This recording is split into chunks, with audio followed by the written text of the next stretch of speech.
Good morning, everybody. Good morning. Good morning, doctor. Good morning, everybody. Let's see. How can I get some instantaneous messaging? How do I find the messaging piece? Just Alt H, right? There we go. Diane and Fuchs says hi, everybody. Good morning, Dr. D. Oh my goodness. So I don't have a whole lot planned for today.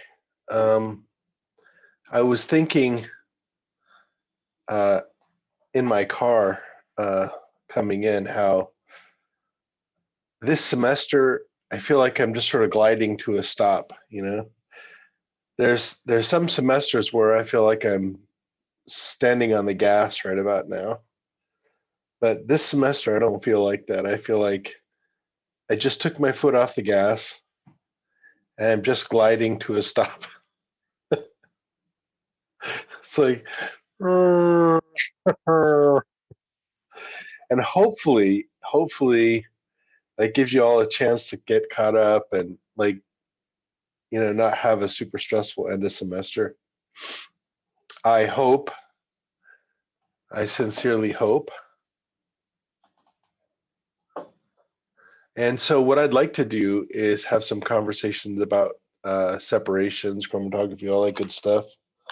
And hopefully we can learn something. It's like my wife's friend David used to say, hopefully we can learn something we didn't know, which is just a beautiful, subtle brand of humor.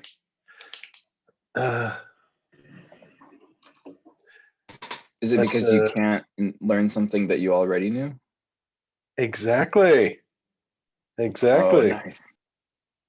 It's just like real subtle. It's like he told me when I first met him, we were at this site looking at solar panels being put up, and he said, I said, oh, what have you been doing? I told him something. I said, what have you been doing? He said, well, I spent yesterday putting up a light where there wasn't one. It's like, that's great, dude. You put up a light where there wasn't one. He described it as like outdoors and stuff, but it's like, okay, that's funny. You put up a light where there wasn't one. Okay. So, oops, I'm getting feedback. Feedback, yo. Was that Gianluca? Oh, he disappeared. What? Hi, Fook. Ah, Gianluca's back. Okay, so my video is shared, isn't it? I think, yeah, my video is being shared. Let's share a screen here. Let's go here.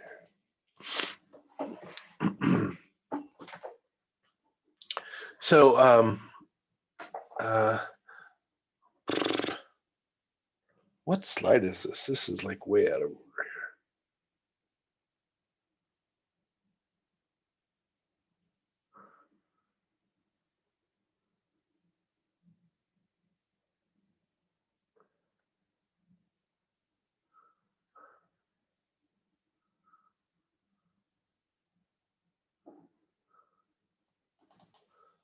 Okay.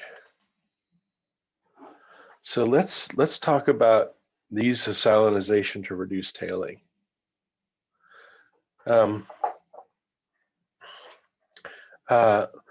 So first of all, what is tailing in chromatography? Tailing is a phenomenon where a peak comes out sharply. It starts coming out sharply, and then it tails. Then it comes down slowly.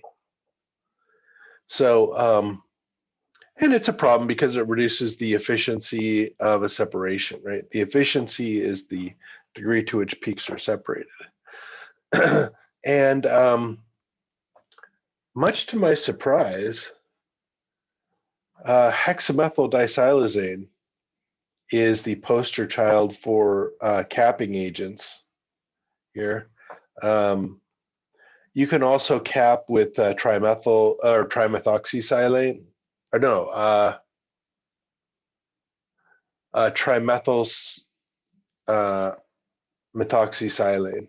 Sorry, trimethyl methoxysilane, where you have a silicon with 3 methyl groups and then an SiOH, or um, or SiOCH3. But anyway, there's a whole bunch of different options for getting rid of OHs on the surface. And in this case, this puts an SiO group. So the silicon is the subject of probably a nucleophilic attack by this oxygen. And then it probably kicks out some ammonia, yeah. And it takes away the OH and it leaves these siloxanes and these, basically these are actually almost pure siloxane linkages. So they're a little bit like silicone qualitatively. So the importance of this is that, you know, when you put something into a column, you need it to wash out, right? And there are apparently, you know, silicon, or the silica surface, SiOH, this surface here, it's really not all like this. It's quite complex. And let me, so, for example, you can have, you know, in the bulk on average, you have SiO, SiO,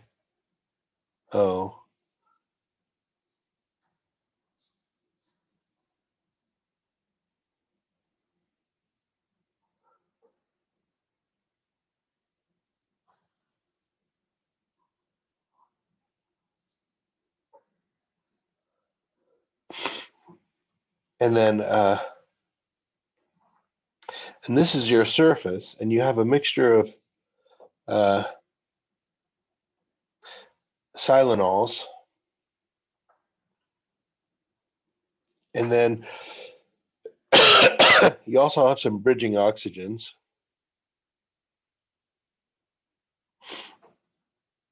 They can be probably like that. They probably more likely they're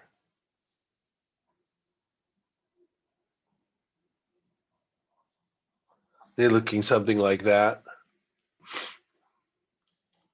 And these are silyl ethers.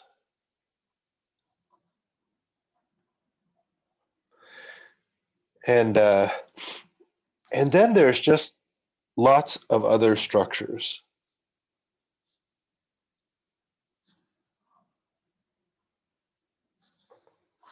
that differ subtly.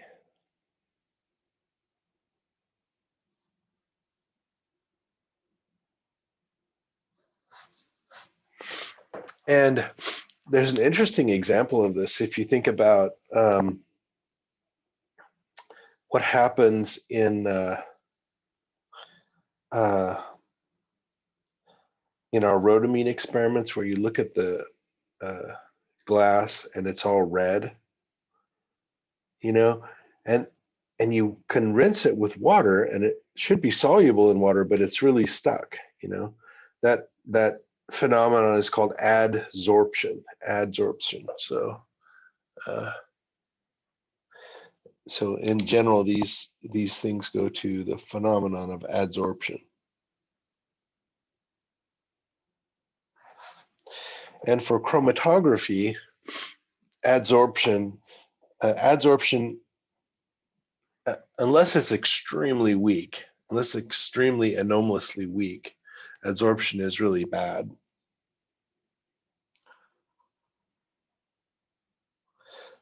It's extremely weak.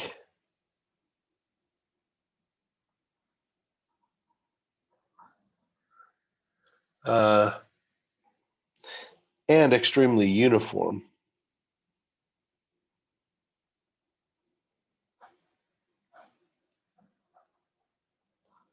Then it's bad.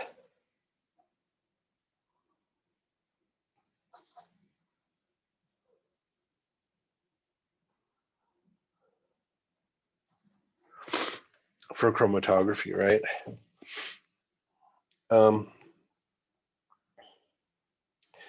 So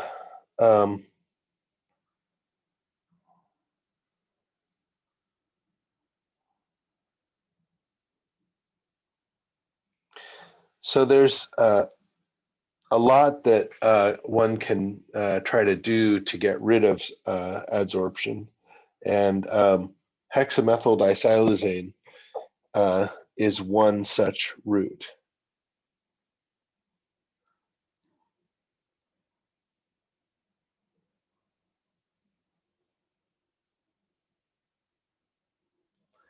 Or I can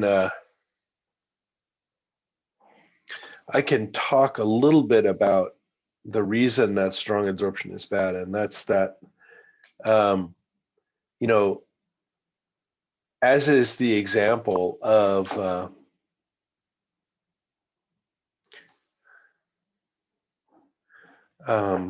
as in the example of rhodamine on glass, if you're doing a separation on a glassy surface, then it's possible for the species that you're separating to become stuck.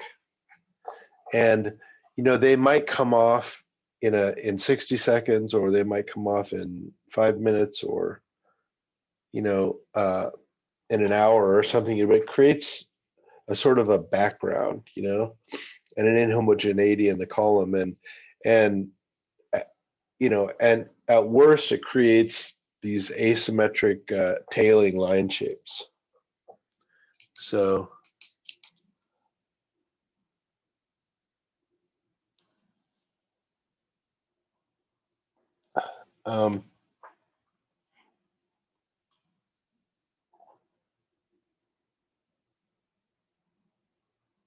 no, they're called band. They're not lines, bands. And and then also, background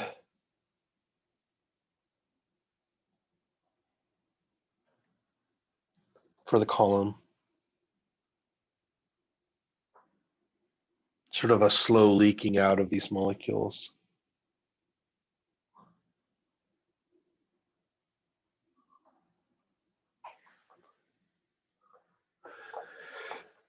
So so the question is to how to eliminate them. And one of the answers here is to silanize the surface. So let's see here. Where's my, oh, here it is.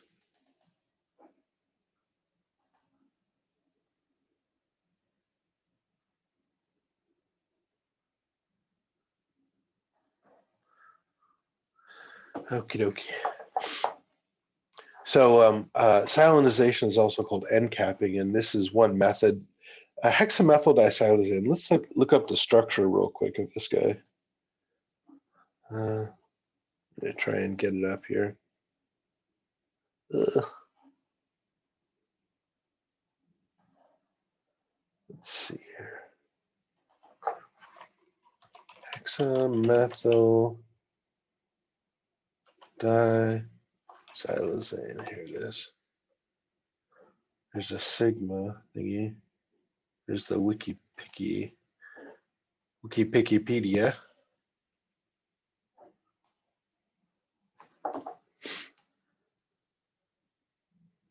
Oh, okay, this is not it. This is a different one.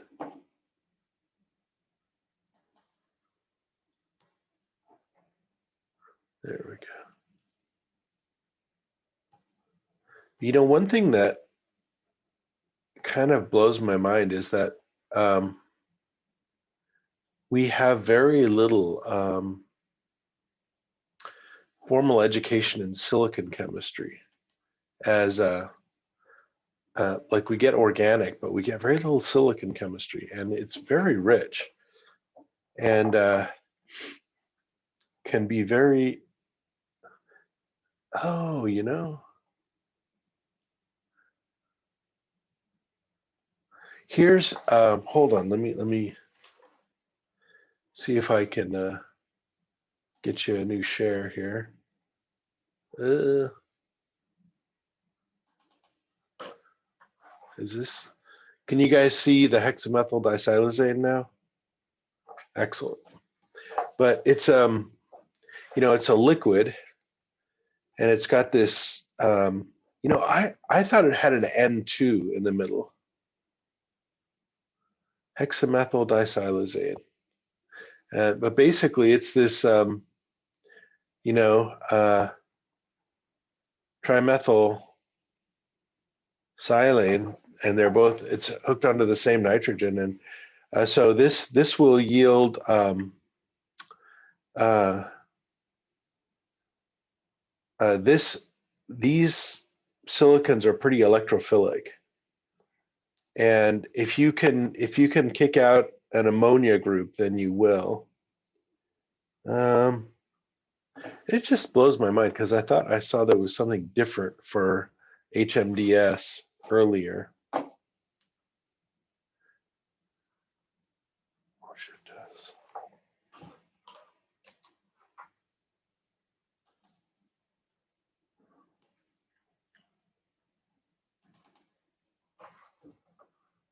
So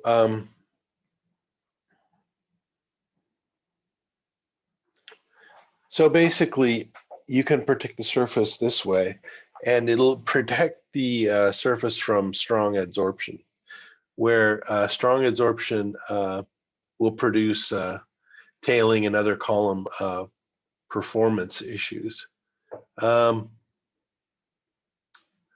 so I can't decide whether to talk about. Okay, let's talk about hydrosilation. Hydrosilation is basically was popularized by Joe Pesek. And Joe, many of you have taken Chem with Maria.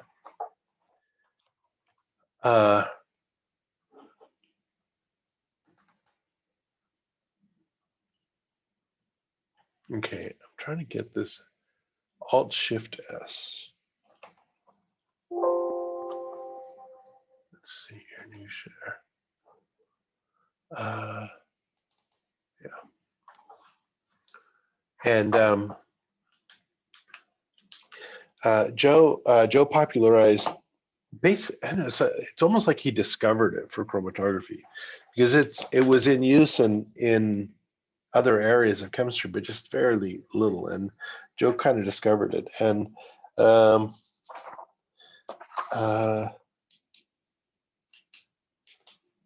basically, hydrosilation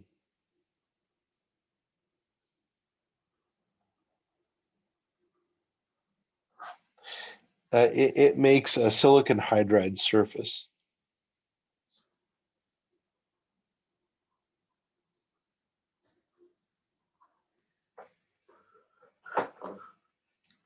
Hydrosilation.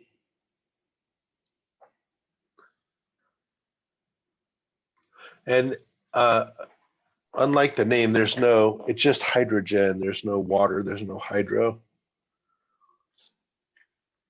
But basically, when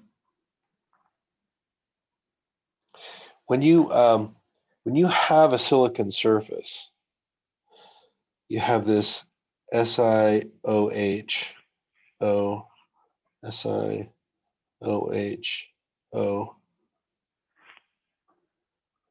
got this surface that looks like this. And you can treat this with trimethoxysilane.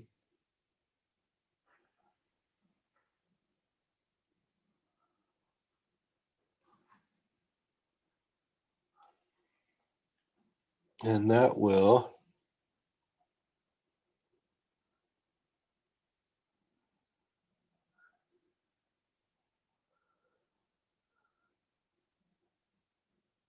looks like that, trimethoxy. And then the silane is just an SiH. And what that will do is this silicon is the electrophile, and it will undergo basically the acid catalyzed or acid consuming reaction of kicking out methanol. Actually, no, it's not acid consuming, is it? It will just kick out methanol. And so this will be the leaving group.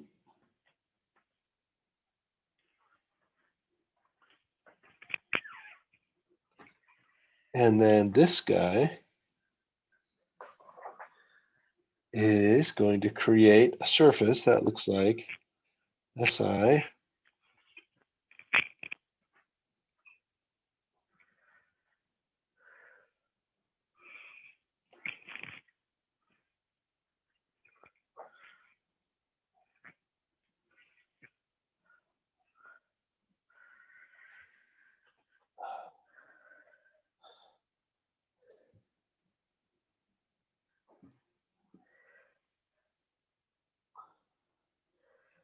And there could be a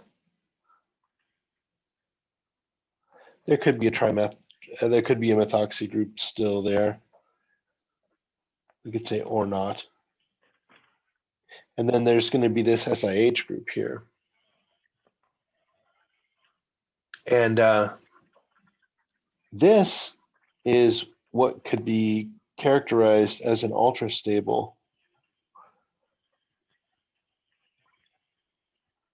SiH bond, or maybe call it silane. And it's for silicon surfaces, if you can hydride them, a lot of times you've got a great sort of a synthetic pull on them. So and so this was proved by Joe Pesek that this bond, this surface is really stable, right? And Joe's original interest in it was for making stationary phases. And he made a series of super nice, super killer stationary phases that use the reaction of this silane plus an olefin, right? An olefin being a double bond or a triple bond.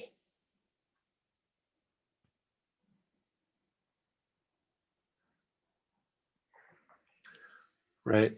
And the silane plus the olefin makes an silicon carbon bond.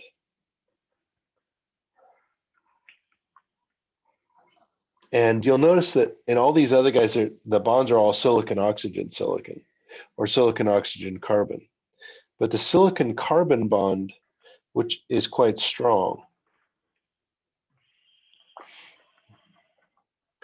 So so this is silanization, and then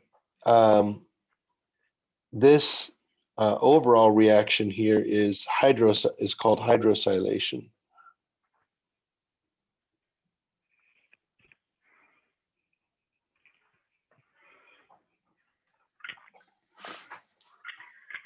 And so old Joe could get hydrosilation to go. Actually, anybody could. It's a cool reaction because uh, some of the reagents are just super easy to work with. Um,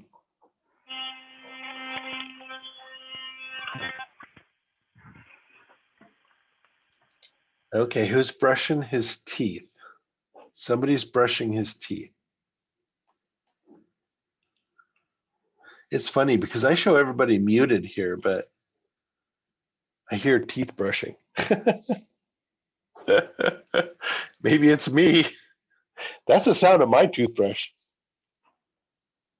So, so basically, Joe in a stroke did three things. He solved the end capping.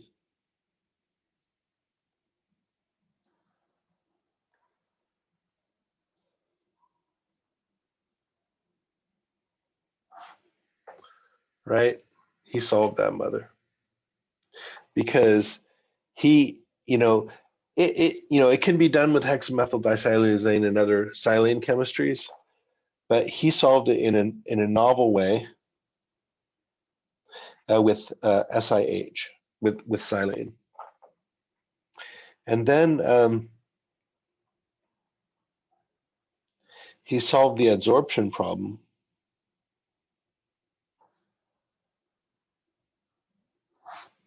because if you have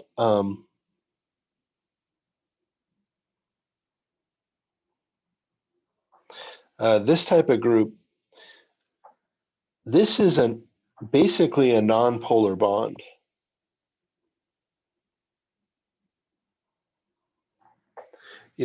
It's polarizable, but it's not polar.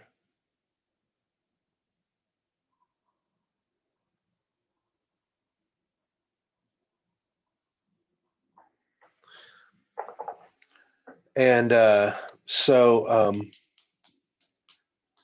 uh, it's not like it's completely Teflon, like nothing will touch it, but it doesn't tend to bond strongly to things, so that SiO features that are on the surface and would tend to stick to stationary phase like this. Uh, they will bind only very weakly to SiH. And then he also opened a door to functionalization.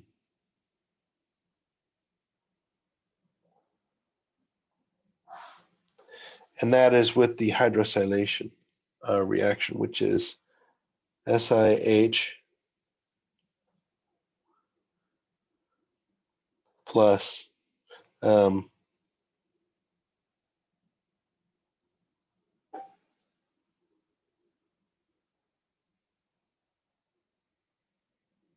no, CH3N or CH2N CH3. So H2C CH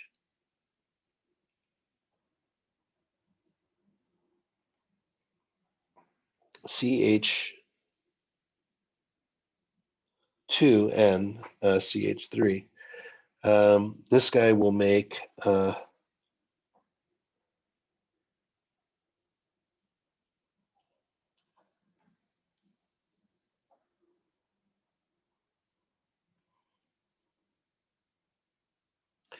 it'll simply bond to this carbon. This hydrogen actually transfers over to that carbon right there. Probably it's not really, I'm sure it could go here. Who knows? But um,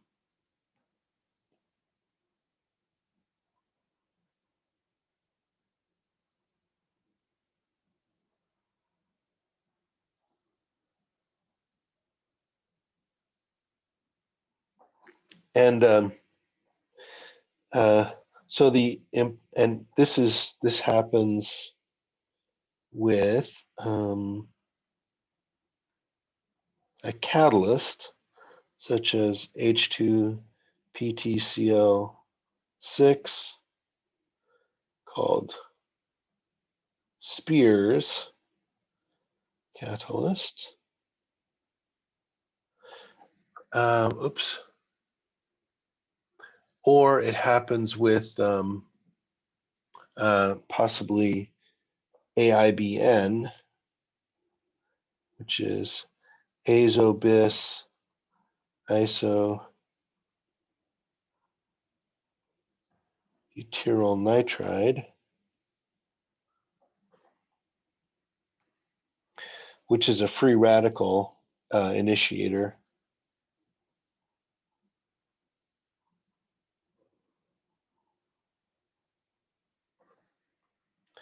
And so these are some ways that you can get that guy going.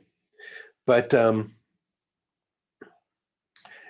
it's just an interesting sort of piece of silicon chemistry, you know, that you can get in this way.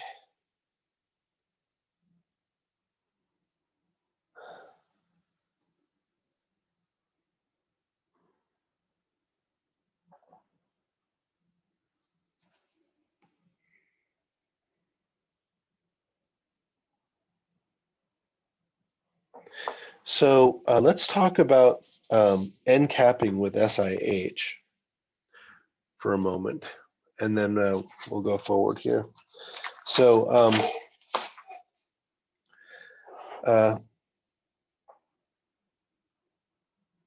one last thing on this last page. One last thing here. This bond here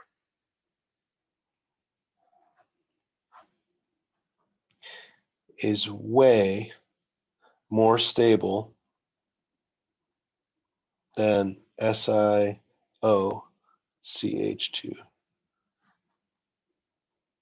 right? This is more stable, right? So this is called a siloxane, and this is silicon carbon, right?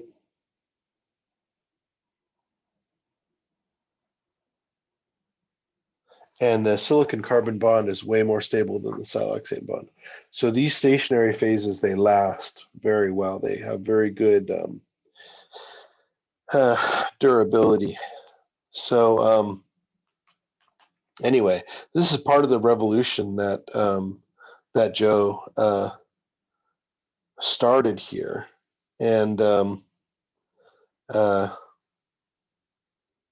know, it's pretty tremendous, I think.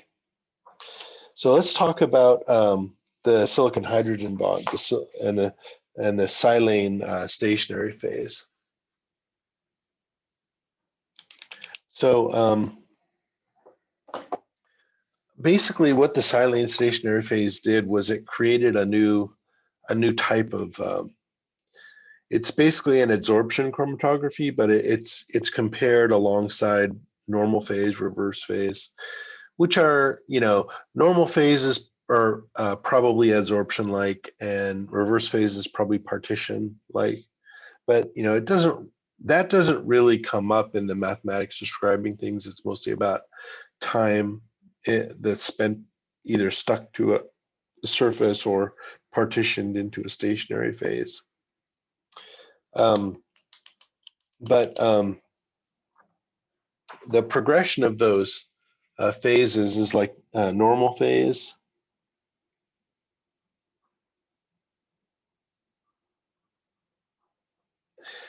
and in normal phase, the surface is predominantly SiOH, and then also SiOSi, right? So siloxanes, silyl ethers, and then also silanoates. So it can have some negative charge, right? That's a sort of a downside for a non-ion exchange column. But in any case, this is this normal phase, and then you've got reverse phase.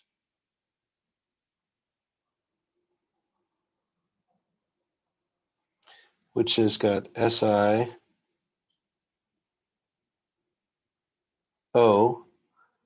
CH2, and CH3. You know,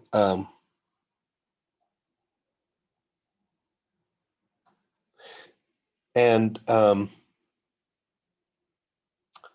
you know, or if you're a Joe Pesek person, then you've got Si, CH2, and CH3.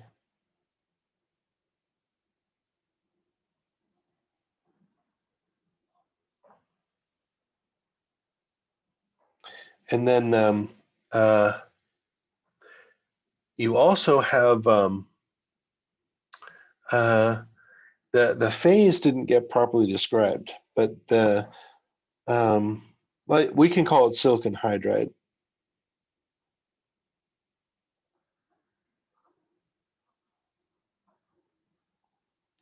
Or you can refer to it as ANP. So it's a little bit out of place here, but that means aqueous normal phase.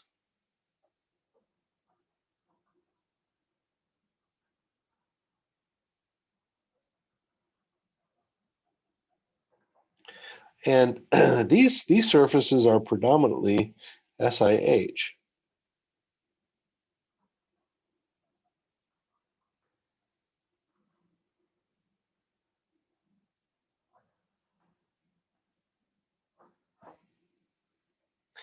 And these are some very interesting chromatographic surfaces because of this weak interaction here between SiH and other groups. You can do some interesting things with aqueous and organic solvents. So you can scoop things up that are normally probably a little bit too soluble in this phase. Do some interesting things there.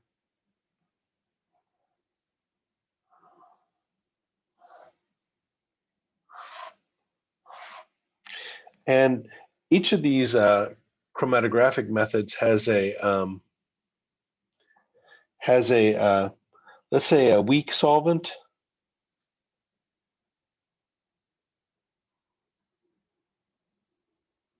and a strong solvent.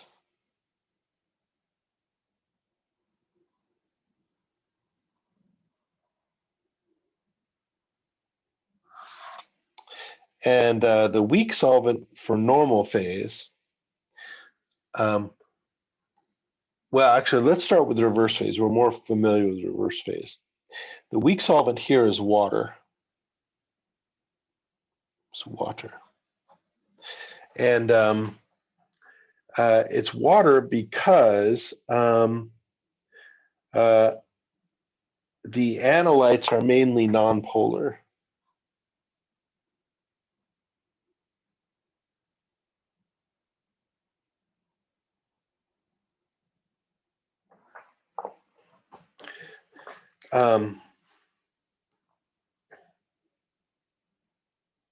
Gee, that's very hard to read. I'm sorry.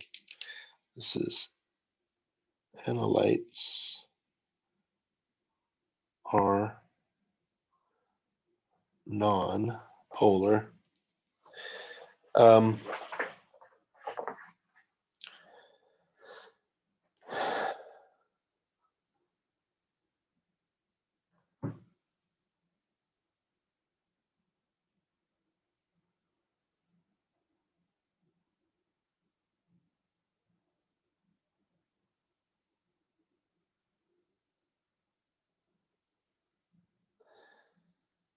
and for normal phase, the weak solvent is like hexane.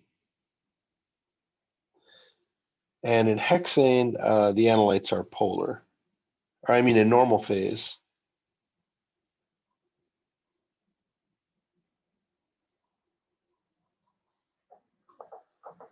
You know, and it doesn't, these aren't hard and fast rules, but you can say that a highly polar molecule will not be retained on reverse phase, and a highly nonpolar molecule will not be retained on normal phase. So, you could write like unretained would be highly nonpolar.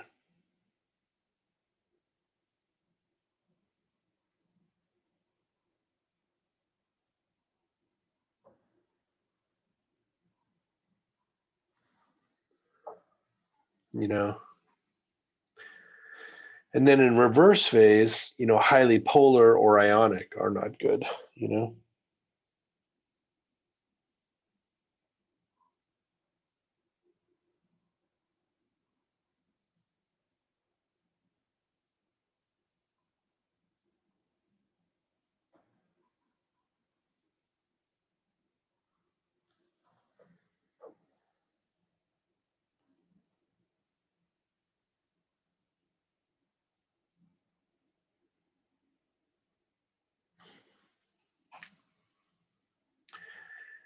But for ANP, or for aqueous normal phase, there is just no such really good rule. I mean, you can run pretty damn polar and pretty damn nonpolar things on the same column at the same time. This has a broader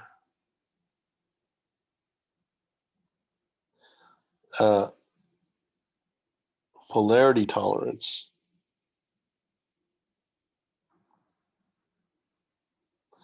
than normal or reverse phase.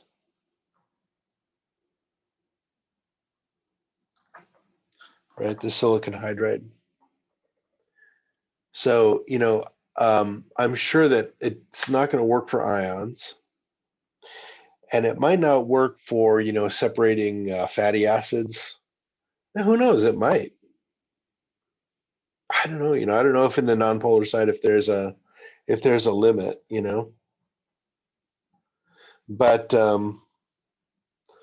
it's a very, very flexible phase, shall we say? And I'm not really sure, like, why. Oh, why doesn't everybody use it? I'm not really sure why. I think probably there's a huge amount of, you could say, momentum in the industry and the practice of chemistry, where you just don't change everything overnight.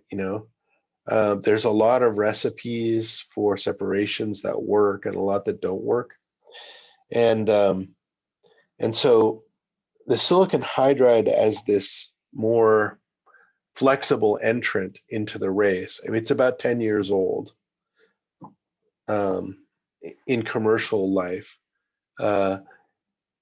It has yet to make like a huge splash.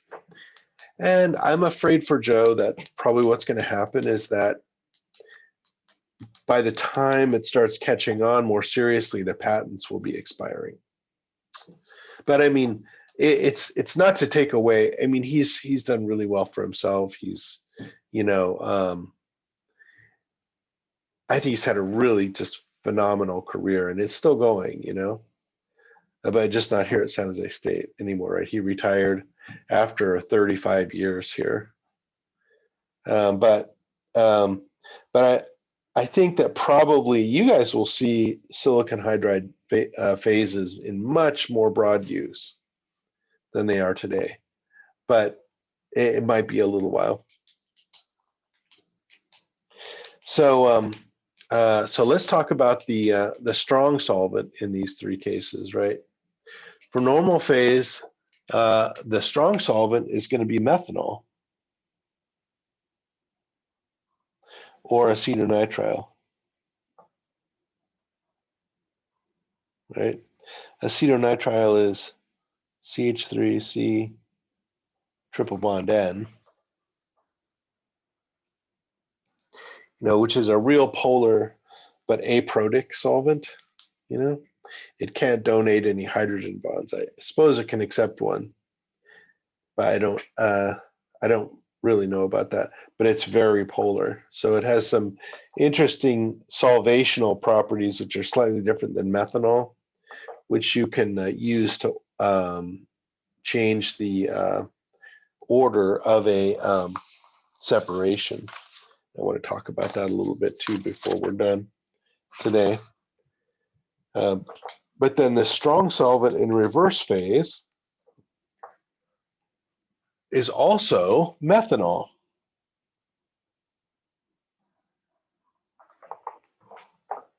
Right? Hey, they sort of meet in the middle, right? That you go from hexane to methanol, or you go from water to methanol, And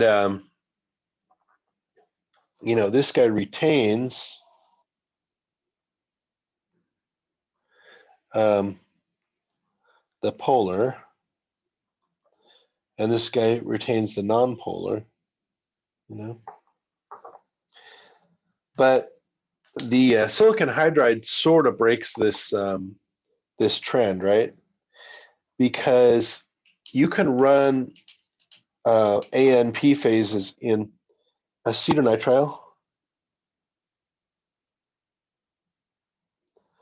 0 to 100%, and water, 100% to 0%. Right? It's just really strange. It'll tolerate these huge changes in solvent strength, right? Or basically solvent, right? And it doesn't collapse, and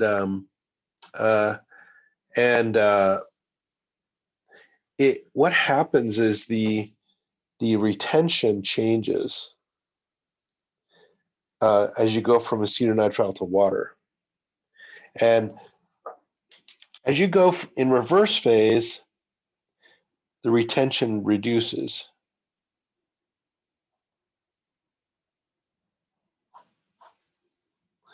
In methanol. And in this case, the retention reduces.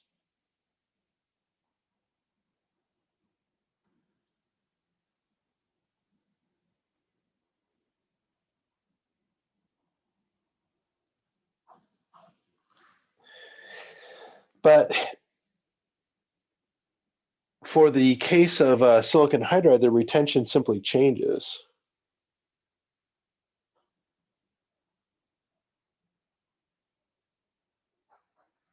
Going from water to acetonitrile.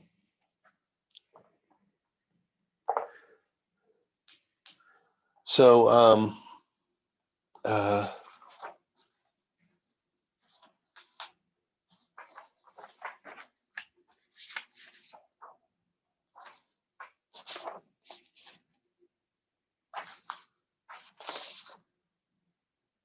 okay. So what we can talk about here is retention mapping.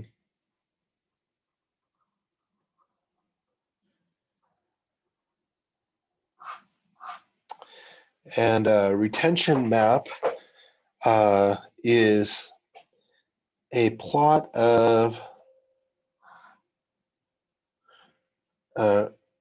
you could call it K prime, or retention time.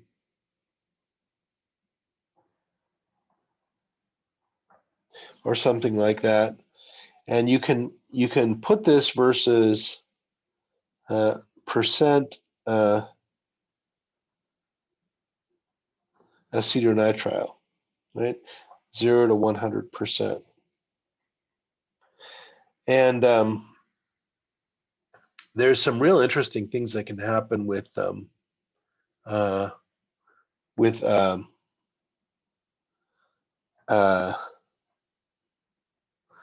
aqueous normal phase column. So let's say for normal phase,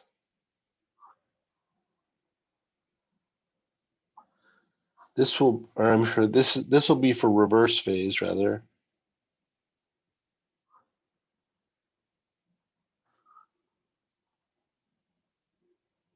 And sometimes ANP.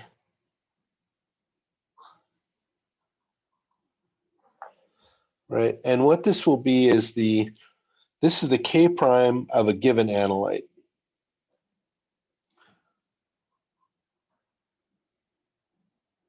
Or you could call it the retention of a given analyte.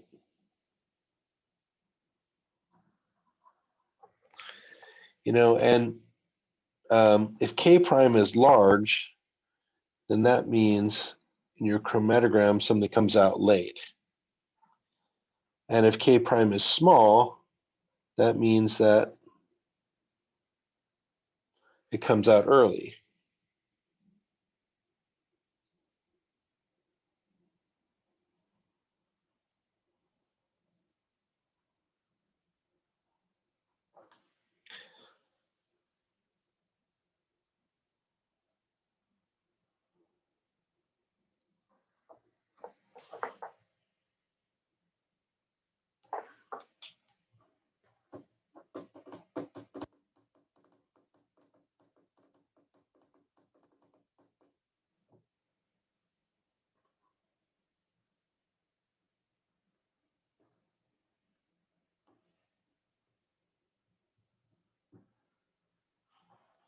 And then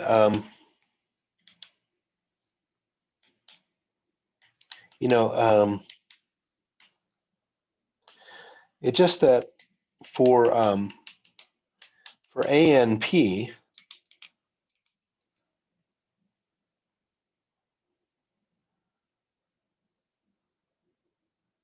sometimes you get a U-shaped. This is reverse phase, and then this guy is for ANP.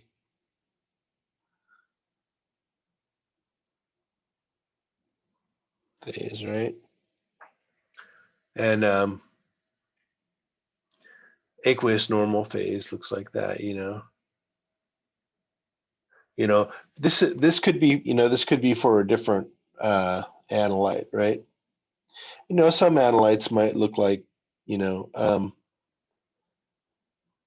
could have an ANP phase,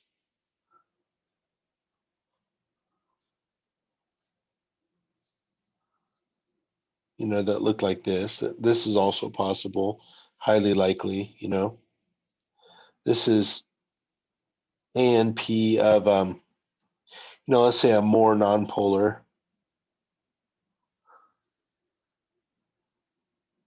analyte,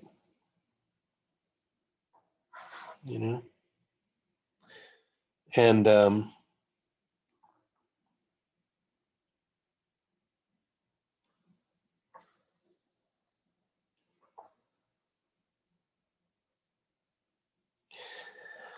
so a retention map is really it places it's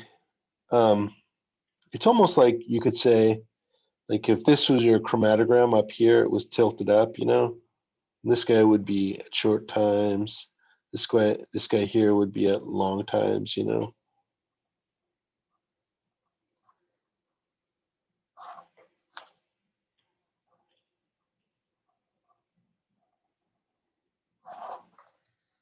long retention and short retention.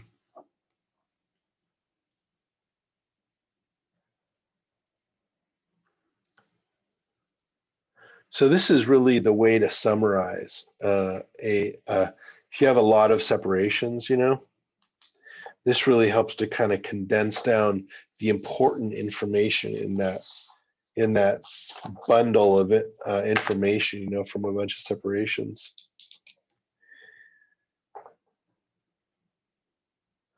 So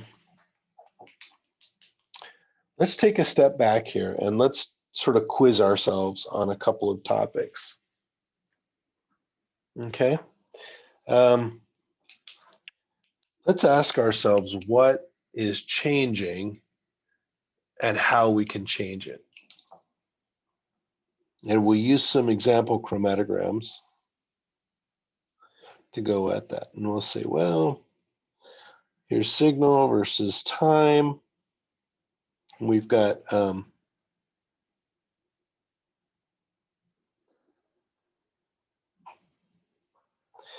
here's TR1, TR2. We've got a separation that looks like that. All right. And we say, well, good start, but not good enough. How do we improve?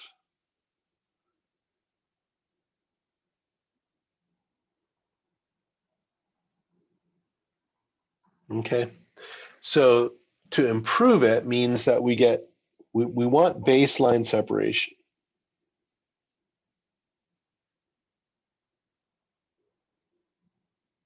Oops.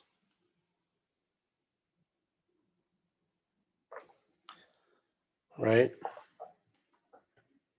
So in order to baseline separate these guys, we can either move them apart or make them more skinny, right? So what would making them more skinny look like?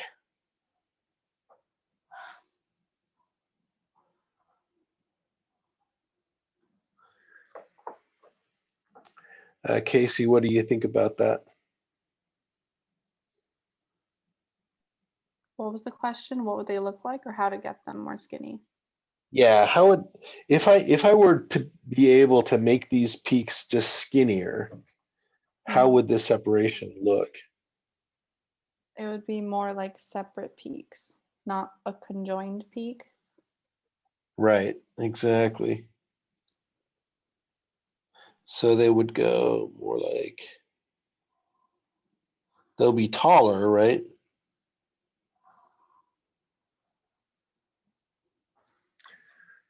But narrower. You know, so what can achieve this?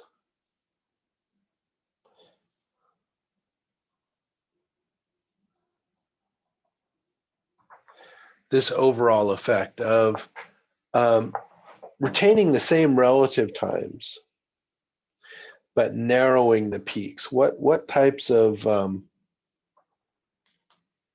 experimental changes can we do this?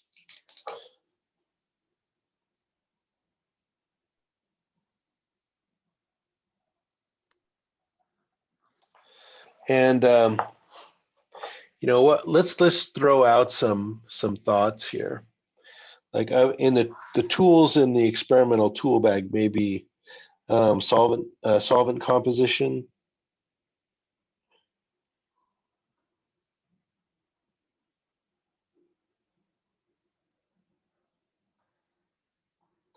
mobile phase. Oh, I'm sorry, stationary phase composition.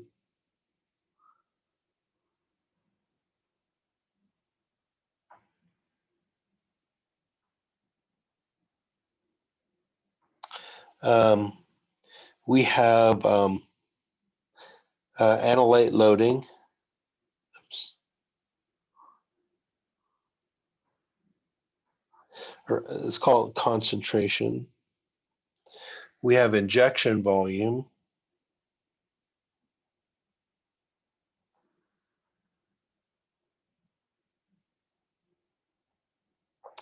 We have flow rate.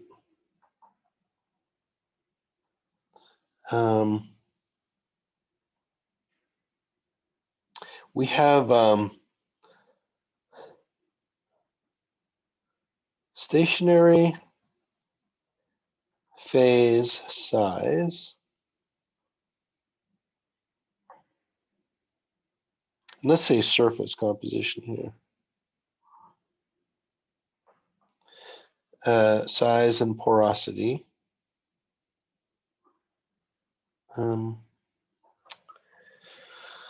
Let's see here.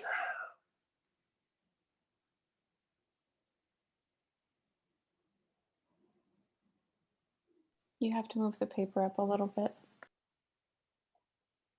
Oh, sorry. Let me see.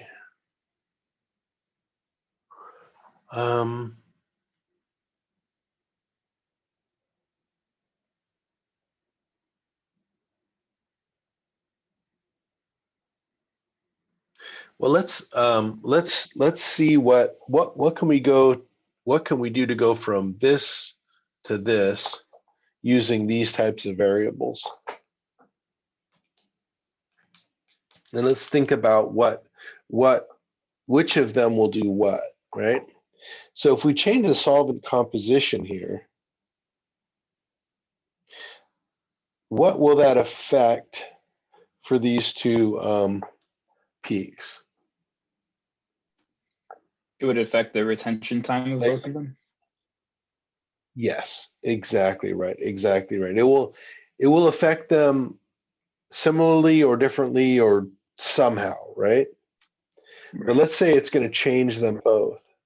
And so the solvent composition, we can basically go, we got 4 combinations, right? We got right, right, right, left, left, right, and left, left.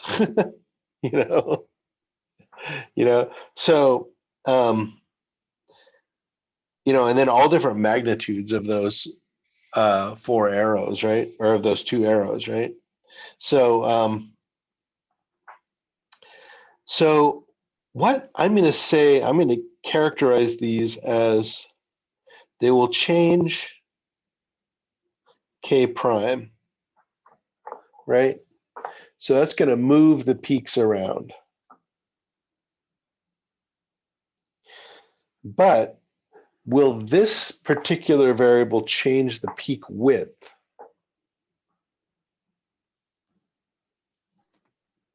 I guess unless it's really, really strong, then it probably wouldn't. Like if it's really strong and it pulls everything off the column, then it could change the width, but it would probably change both of the peaks. So it would like shrink them. Well, you can't see what I'm doing with my hands, but it would shrink both of them together. And so you wouldn't get separation, but it would still be like skinnier. Yeah. Yeah.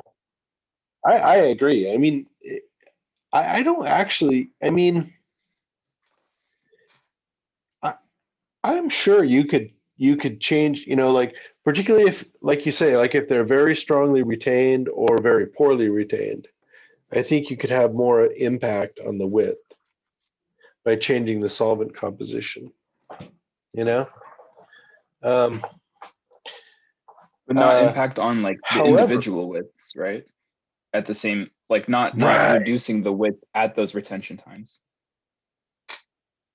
Well, yeah, I mean, the thing is, it's like the solvent composition, what it's known for is changing the overall retention, you know? Right. If the retention is really long, they'll tend to be wide anyway.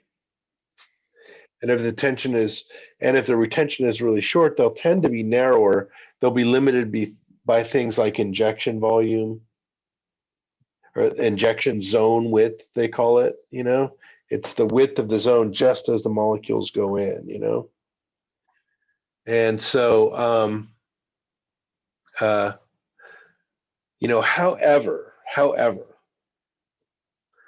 uh, you know, let's just say it'll be a complex effect, but it will mainly affect K prime and not affect peak width. Let's say, can we generalize it that way? Maybe I'm overgeneralizing just a little bit. Let's say,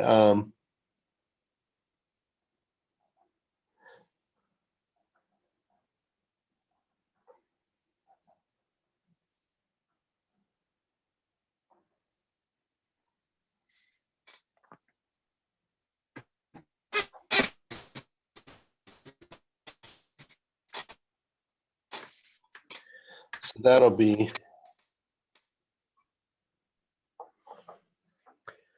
does that make sense, Van? Yes. Yeah, cool.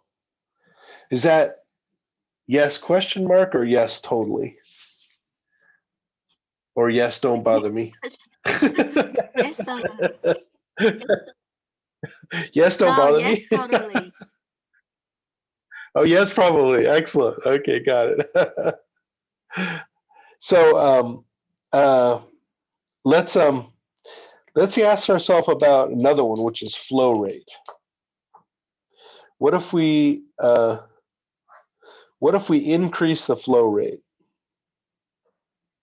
What's going to happen to these two retention times?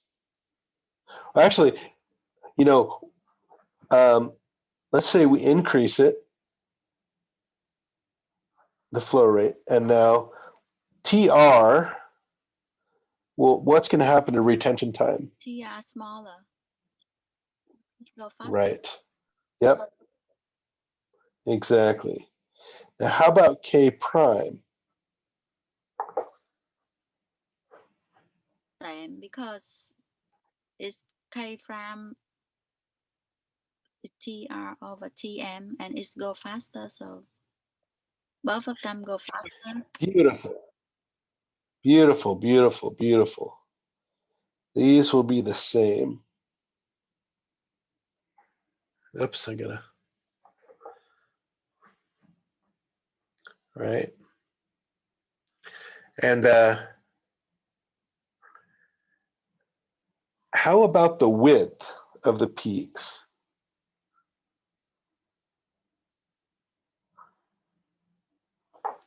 Will that decrease or increase?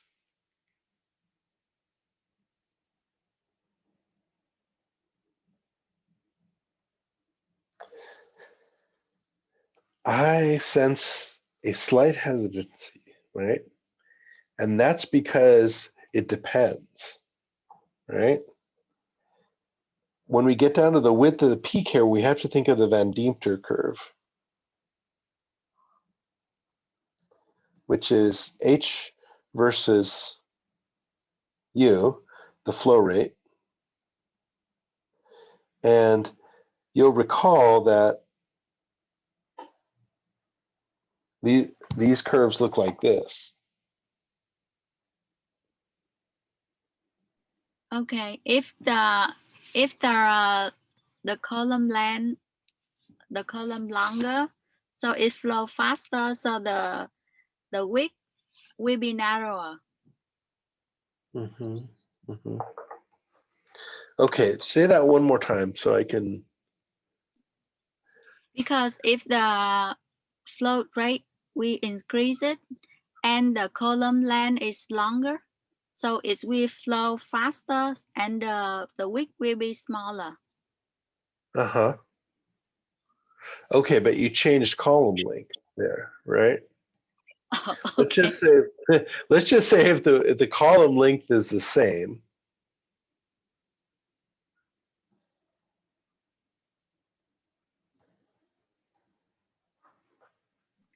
So So you're saying just increase the flow rate?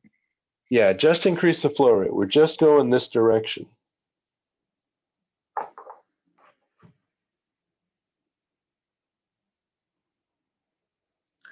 If we increase the flow rate, right?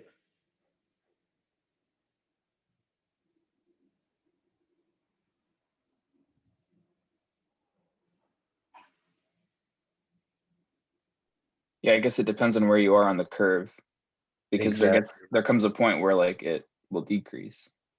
Exactly right. Exactly right. Exactly right. So it depends on which side of the minimum you're on, right? If you're on this side, increasing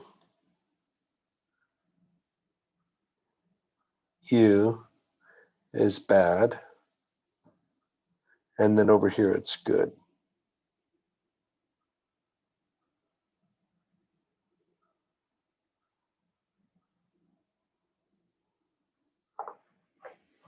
Right? because h, this is the height.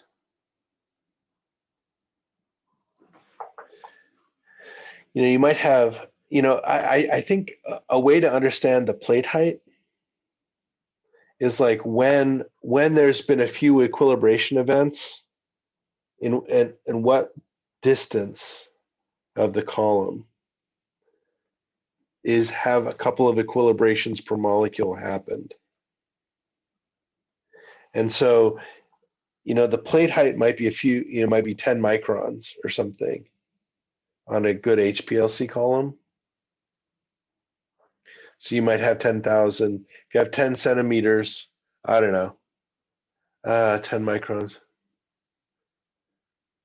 100, 1,000. Yeah, so 10 microns, you can have 1,000 equilibrations per centimeter. So if you have 10,000 plates, then you've got 10 centimeter column, So anyhow, the plate height here goes down to an optimum and then it comes back up. So if you're doing HPLC,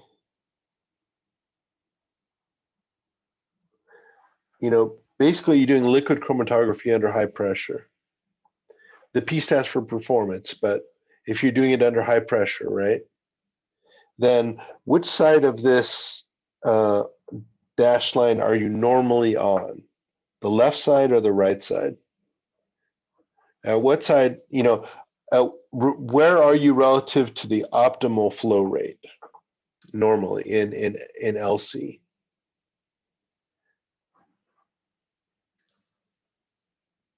Do you remember? So relative to Towards the the optimum, left. yes, you're normally on the left. Exactly right. This is normally where you are.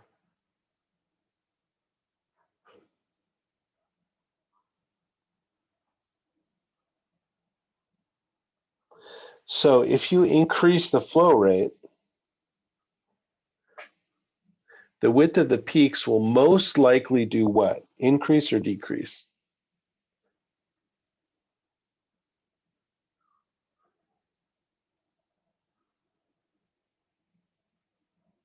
Decrease. Exactly.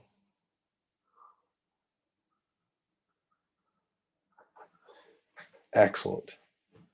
So, so you can increase the flow rate.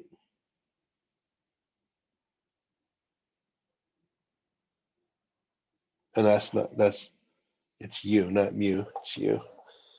And then, the relative elution times won't change, but they'll be narrower, right? Because the number of plates won't depend on, well, actually it will. Yeah, the number of plates will decrease, but then the retention will also decrease. So so this is increasing the efficiency, and I'll be done here in a second.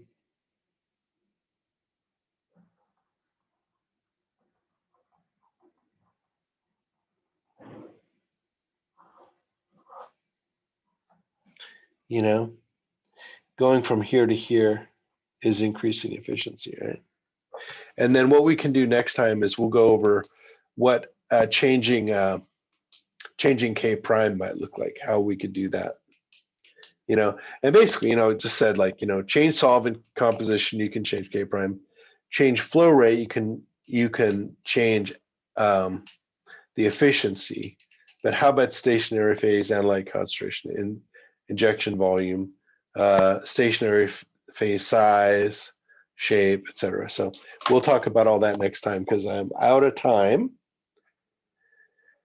But are there any questions or problems with the class or deadlines or due dates or any questions of that nature? I have a question.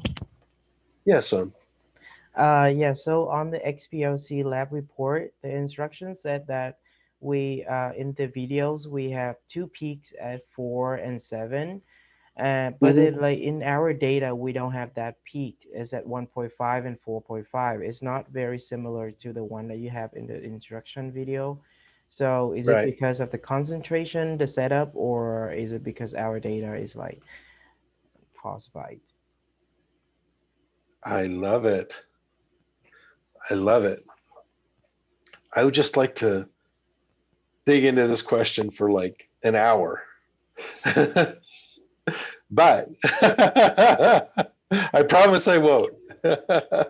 No. So the answer is that from the making of the video to today, we're using a different instrument, Yeah. and the retention times are much shorter now than they used to be. Because we used to use a column that was literally,